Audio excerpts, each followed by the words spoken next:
Olá, vamos falar sobre língua e cultura. Quanto você compreende daquilo que você ouve? Quanto você pode compreender daquilo que você lê?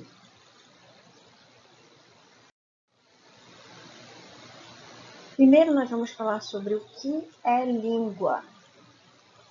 Língua é um sistema de signos, uma organização gramatical, a estrutura gramatical. Então, primeiro, nós temos ali o pronome, ou o nome da pessoa, o nome do que se está falando, o sujeito da frase, depois vem o verbo, depois vem um complemento, esse complemento às vezes é um adjetivo, seguido de um objeto. Bom, nós podemos ter aí várias estruturas gramaticais, mas a base sendo a mesma, e isso se difere em cada língua. Quando nós falamos em português, na língua portuguesa é de uma forma, na língua inglesa é de outra forma, na língua hebraica isso ocorre de outra forma. São diferenças estruturais na língua. Então, é um sistema de signos. Esses signos são sons que possuem conceito. Embaixo desse slide eu coloquei algumas explicações, que é o que é signo. Signo é o som, mais o conceito desse som. Então, manga. Então eu tenho o som manga e o conceito desse som na nossa mente, no nosso entendimento. Manga é uma fruta, ou manga também pode ser da camisa, dependendo do contexto. Então, a gente tem um significante e um significado, aquilo que dá significado à manga. Nós temos, a linguagem. A linguagem é o sistema pelo qual o ser humano se comunica. Então, quando eu quero passar uma mensagem, eu uso a linguagem. E essa linguagem, ela pode ser feita por meio da fala, por meio da escrita ou por meio de imagens. Então, esse sistema de signos, de som e conceito, de significante e significado, toda essa relação com uma estrutura gramatical, uma estrutura da língua, vinculada à faculdade da linguagem. Isso favorece a compreensão, Então, a gente pode compreender algo com base nessas informações. É assim que nós compreendemos a mensagem que nos é transmitida. O que é cultura? Para que nós possamos compreender bem uma língua, nós precisamos de informações culturais. Nós precisamos ter conhecimento da cultura relacionada àquela língua para que nós possamos compreender bem a língua. A palavra cultura vem do latim, significa cultivar, ação de tratar fisicamente e ou moralmente. Então, pode ser fisicamente ou moralmente, ou as duas coisas. Cultura, nós podemos falar de festas, histórias, rituais, cerimônias, tradições, comidas, horários, vestimenta, roupas, alfabeto, escrita, religião. Então, nós podemos falar de todas essas coisas, e todas essas coisas estão inseridas na cultura, no conceito de cultura. Tudo que nós cultivamos como sociedade é cultura, seja fisicamente ou moralmente. Então, rituais que nós fazemos, atitudes que nós temos, muitas vezes são por conhecimento cultural. Nós temos atitudes por conhecimento cultural. cerimônias que nós fazemos, tradições, comidas, existem comidas típicas, horários, por exemplo, o horário de almoçar. Por exemplo, o americano não tem o hábito de almoçar como nós almoçamos. Nós comemos um prato de comida, arroz, feijão, bife, e o americano ele faz geralmente um sanduíche, né? Ou come um hambúrguer, ou come uma comida mais leve, tem o hábito de comer uma comida mais leve no almoço. Vestimentas, roupas. Vestimentas são roupas específicas para determinadas situações. E roupas são roupas do dia a dia, roupas comuns. Alfabeto, a forma de escrever, por exemplo, o hebraico se escreve da direita para a esquerda, o português, o inglês, as línguas ocidentais da esquerda para a direita. A questão também da língua japonesa e de algumas línguas orientais, algumas são de cima para baixo, outras são de baixo para cima. Então, tudo isso é cultura. A forma de escrita, escrita pictográfica, escrita convencionada, a religião dos povos, entre outras coisas, né? De cada povo, as festas que se faz, as histórias que se contam, histórias comuns a determinados povos. Então há muita coisa para a gente observar. A cultura, ela está ligada ao senso de moralidade também, de um povo.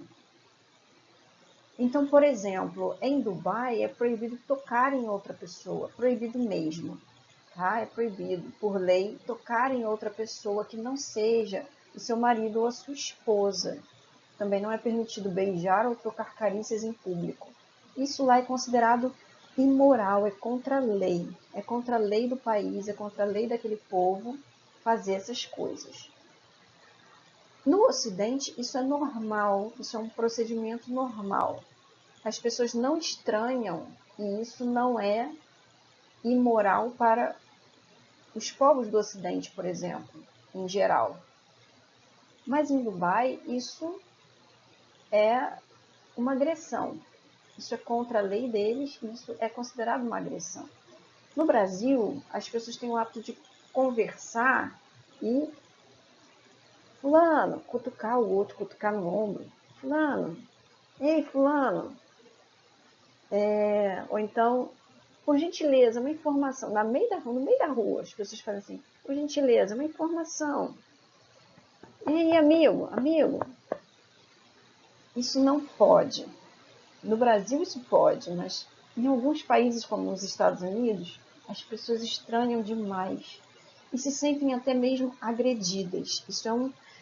As pessoas se assustam, né, com esse tipo de atitude. Pode ser uma ofensa, pode ser uma coisa ruim. Isso para eles é uma coisa ruim. Eles não levam isso para um lado bom. Então, a gente precisa entender que há diferenças entre a forma de comunicação. Então, a forma como eu me comunico no meu país ou no local onde eu moro, na minha cidade, é uma forma de comunicação. Mas essa forma de comunicação ela precisa se adequar quando eu saio de um local para o outro e quando eu chego numa outra cidade ou num outro país, seja onde for, eu preciso estar ciente de como é feita a comunicação naquele local, por aquele povo. Outra coisa interessante da gente entender é que no Brasil é perfeitamente aceitável você sai na rua com bebida alcoólica na mão, com uma garrafa de cerveja, com uma garrafa de vodka. E aqui as pessoas fazem arruaça na rua, ficam bêbadas, trocam as pernas. se jogam para um lado e para o outro na rua e gritam e ninguém, né? Isso não é, isso é normal. Aqui isso é normal, isso acontece, né? E lá nos Estados Unidos, por exemplo, esse é um dos lugares onde eles têm assim essa reserva um pouco maior nesse sentido. Beber em locais públicos também é moralmente inaceitável. Para eles, moralmente é inaceitável, é uma agressão, é uma coisa ruim. Eles não encaram isso de uma forma boa. Se você começa a falar mais alto, né, quando você bebe, você começa a se exaltar, a falar mais alto.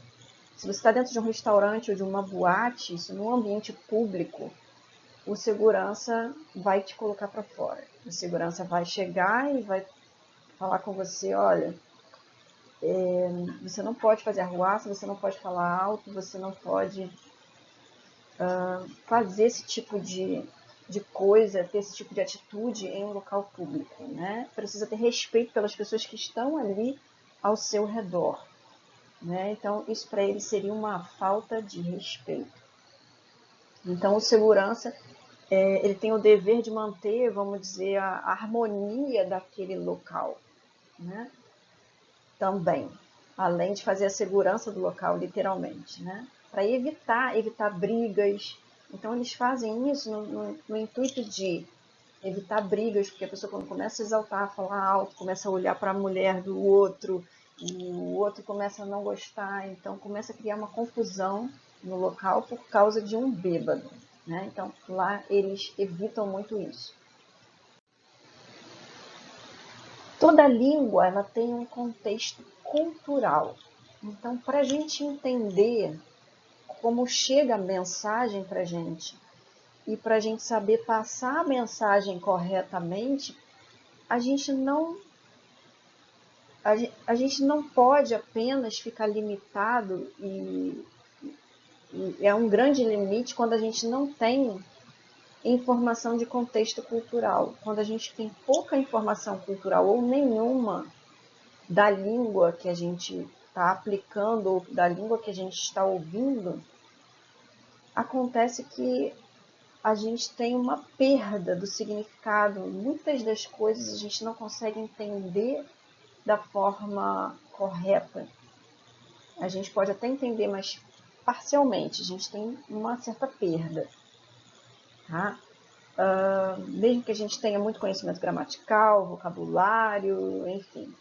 Se a gente não tem uma ciência geral do contexto cultural, a gente perde significado. A gente não tem conhecimento suficiente, bagagem de significado suficiente da cultura, né? A cultura de origem e cultura de destino. Acontece a mesma coisa para quem vai fazer uma legenda de filme, para quem vai fazer uma tradução de um texto ou de um livro, porque perde o significado do original por não ter conhecimento cultural suficiente. Toda língua surge de um contexto cultural. A língua ela é um resultado final da comunicação, né? Então, primeiro vem o contexto cultural, primeiro vem a sociedade, o relacionamento daquele povo e como ele se expressa com festas, com rituais, né? Antes de haver a mensagem de fala ou de imagem ou de símbolos. Então, ao longo do tempo, isso pode sofrer mudanças. Há mudanças que ocorrem com o tempo. Por exemplo, no século XIX era feito de uma forma e era falado de uma forma. As mensagens eram transmitidas de uma determinada maneira e hoje, no século XXI, há uma outra forma de se comunicar.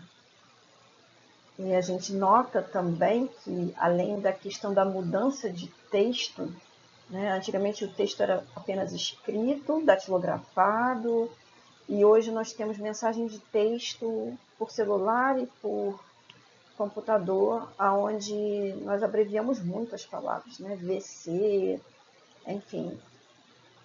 Antigamente as palavras eram muito maiores, os textos e as frases, e agora as frases foram cada vez mais sendo diminuídas e as palavras cada vez mais abreviadas. Isso é uma tendência em todas as línguas. Nós entendemos os símbolos, nós entendemos as placas, nós entendemos as imagens, as gravuras, conforme a nossa concepção cultural, conforme o conhecimento cultural que nós temos. Então, quando nós olhamos uma placa, uma imagem, nós entendemos por aquele conhecimento da cultura que nós temos, né?